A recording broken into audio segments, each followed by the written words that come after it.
Monsieur le Président, mes chers collègues, c'est un dossier compliqué parce que, effectivement, de toute façon, quoi qu'il arrive, je ne prendrai pas part au vote puisque je suis censé être j'ai bien dit, je suis censé être signature de la Convention en tant que président de la communauté de communes d'Arnelles-Liernay, sauf que, dans l'état actuel de la situation, le Conseil communautaire a décidé à l'unanimité, dans une réunion exceptionnelle du 19 octobre dernier, de ne pas accepter le TER dans sa forme actuelle. Pour une raison simple que je vais tenter de vous expliquer sans que ce soit trop long. Ce TER a été engagé dans la précipitation, je le dis calmement, par la direction académique, sur la base d'un territoire autour de deux collèges que sont Liernay et Saulieu qui ont la même direction. Ce territoire était accompagné d'un projet qui devait être fait également dans la précipitation de fusion administrative des deux collèges et je vous renouvelle mes remerciements, Monsieur le Président, publiquement, comme je l'ai déjà fait au Conseil communautaire, de nous avoir soutenus pour ne pas accepter cette fusion des établissements. Je me souviens de votre expression que vous avez dit ici en séance, ça aurait été un mauvais signal. Donc je vous en remercie à nouveau. Maintenant, sur le territoire, sur ce fameux TER, même si on peut être favorable à ce dispositif, il pose, dans sa forme actuelle, pose quand même un sérieux problème. Comme c'est indiqué à l'article 3 du projet de convention, il est dit que ce territoire a été fixé compte tenu de son indice d'éloignement important, d'une part, en raison d'un IPS bas de 91 à Saulieu, ainsi qu'au regard des écarts du score de réussite aux évaluations nationales. Il est dit un peu plus loin qu'on note une orientation faible en seconde générale et technologique, de seulement de 43% des collégiens de Saulieu, alors qu'ils sont 80% à obtenir le DNB. Et j'avais fait remarquer avec le maire d'Arnelles-Duc, à la Dazen à l'époque, que malheureusement, le taux de réussite au DNB d'Arnelles-Duc est encore plus bas, puisqu'il est malheureusement de 71%.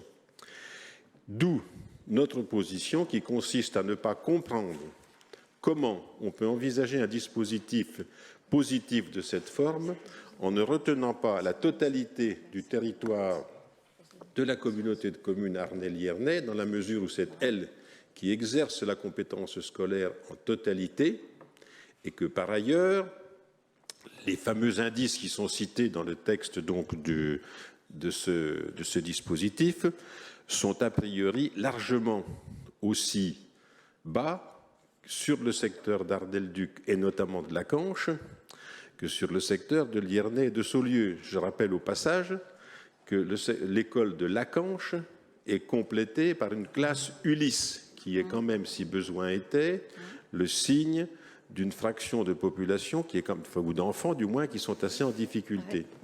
Donc c'est la raison pour laquelle nous avons pour l'instant refusé de collaborer à ce TER tant que la totalité du territoire ne sera pas intégrée. Donc j'ai eu récemment le principal adjoint du collège de Liernay qui est chargé de l'animation de ce TER.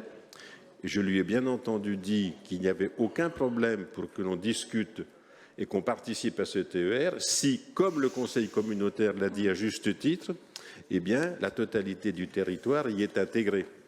Donc, je ne critique absolument pas le département dans cette forme, on est bien d'accord, et vous n'êtes pas responsable. Et je répète que je vous sais gré d'avoir maintenu la personnalité morale du collège de Liernay. Mais dans l'état actuel de la situation, indépendamment du fait que je ne prendrai pas part au vote pour des raisons que vous savez, la communauté de communes, pour l'instant, le Conseil communautaire ne m'a pas autorisé à signer ce document. Donc, je voulais que l'Assemblée en soit informée. Voilà, c'est tout. Merci. Bon. Moi, Pierre Poyot voulait réintervenir. Je complète ce qu'a dit Martinet au sujet de la dotation horaire globale, parce que nous avons exactement le même problème sur Arnelles-Duc, où demain soir, tous les maires du canton de la communauté de communes sont invités à venir avec leur écharpe soutenir donc le refus de cette DAG. Donc il faut qu'on soit effectivement particulièrement vigilant, parce qu'on ne peut pas d'un côté, encore une fois, le département n'est pas du tout en cause. Hein. L'État ne peut pas d'un côté nous annoncer des mesures censées soutenir les territoires ayant des difficultés et d'un autre côté nous réduire les moyens. Oui. Monsieur Avena, je vous en prie. Bon, c'était par rapport aux explications qui vous ont été apportées, le groupe Côte d'Or Terre d'Avenir votera contre ce rapport à la lumière des explications qui ont été apportées. Sauf si vous retiriez le rapport. Mais dans l'état actuel des choses. C'est simple. C'est très simple. J'ai un territoire éducatif rural, c'est un engagement sur Soluel sur l'Iernay. Bon, je ne parle pas des périmètres, je ne vais pas rentrer sur ce sujet parce qu'il y a une relation forte entre Soluel et Iernay, pour lequel j'ai souhaité qu'il n'y ait pas de fermeture, en tout cas de signal de fermeture, tant que les conditions pédagogiques ne le justifieraient pas. Donc ma position est extrêmement claire. Il y a eu des relations très fortes avec une direction commune qui pouvaient s'expliquer. On a nous-mêmes investi beaucoup aussi pour Saulieu dans le cadre de ce partenariat et on continuera de soutenir l'Iernay, je l'ai toujours dit. Aucun collège ne fermera en Côte d'Or s'il n'y a pas une problématique pédagogique et l'accord des parents et de l'ensemble pour le fermer s'il y avait des problèmes vraiment pédagogiques. Je le répète, il faut qu'on soit responsable et raisonnable. Moi, je vais retirer ce rapport. Tout simplement, je demande, avant de signer, avant de proposer à l'Assemblée départementale, si vous en êtes d'accord, mes chers collègues, mais je le retire, de toute façon, il n'y aura pas de vote. Je le retirerai avec l'accord du président de la Commission, tant que nous n'aurons pas de garantie sur les dotations horaires. Un territoire éducatif rural, il doit être considéré comme étant prioritaire compte tenu des difficultés. Il y a des difficultés particulières, on les identifie. Donc je retire ce rapport et je demande à la présidente de la Commission de retravailler avec les services de l'éducation nationale et d'avoir des explications sur les dotations horaires des secteurs présumés prioritaires.